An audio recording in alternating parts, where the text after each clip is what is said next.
भूकंप, महापूर, चक्रीवादळ, वणवा यासारख्या आपत्तीमध्ये मोठ्या प्रमाणात वित्तहानीसह जीवितहानी ठरलेलीच असते.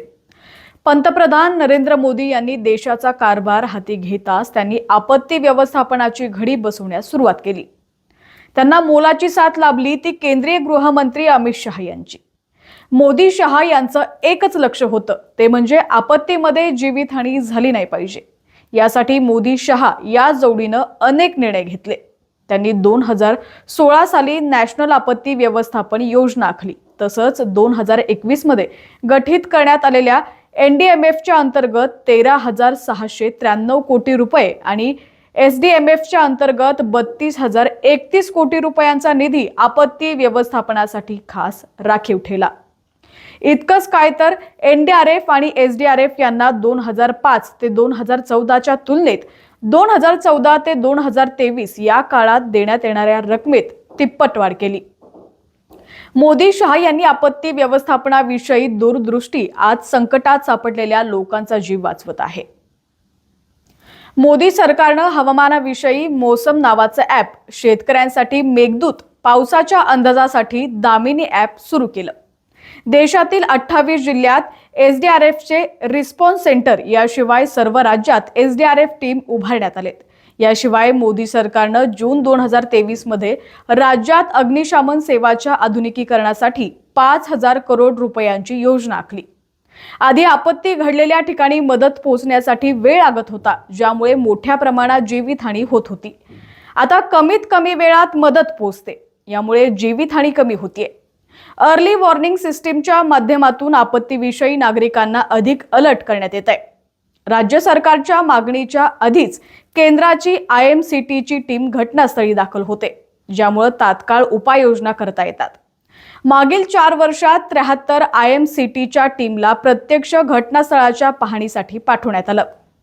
मोदी सरकारनं घेतलेल्या या निर्णयामुळे आपत्तीमध्ये होणारं नुकसान 98% कमी झालंय.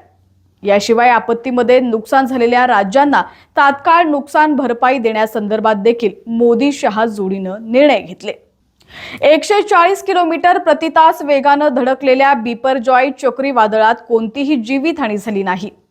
हे मोदी सरकारनं केलेल्या प्रॉपर प्लॅनिंगचं यश म्हणता येईल. बिपरजॉयचं संकट उभं राहिल्यानंतर पंतप्रधान नरेंद्र मोदी यांनी तात्काळ राज्य तसंच केंद्र सरकारच्या सर्व संबंधित एजन्सींसोबत मीटिंग घेतली. यात त्यांनी जीवितहानी होऊ नये यासाठीचं प्लॅनिंग आखण्यात यावं अशा सूचना दिल्या. बिपरजॉयच्या चक्रीवादळाच्या व्यवस्थापनासाठी 19 एनडीआरएफ आणि 12 एसडीआरएफ आणि 2 रिझर्व्ह बटालियनच्या टीम तैनात करण्यात आल्या.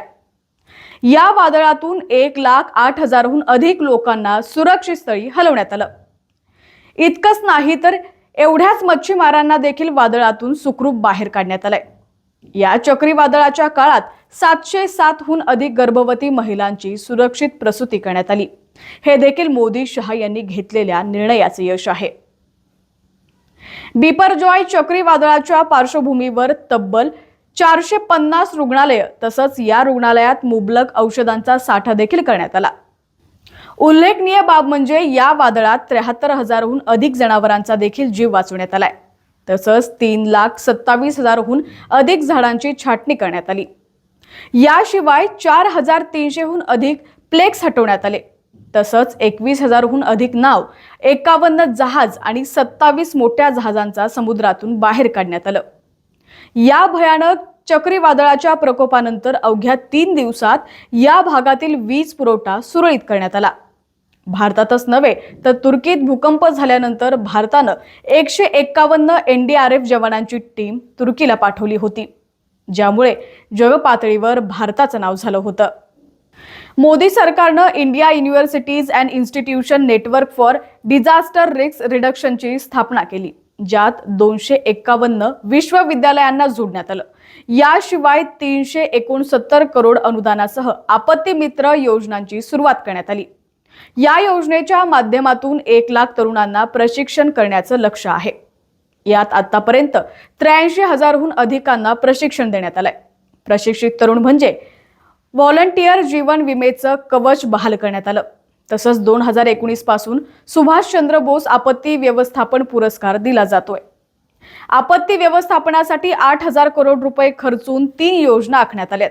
मोदी शहा जोडीनं आपत्ती व्यवस्थापनासाठी घेतलेले निर्णय हजारो लोकांचे प्राण वाचवण्यात यशस्वी ठरतायत.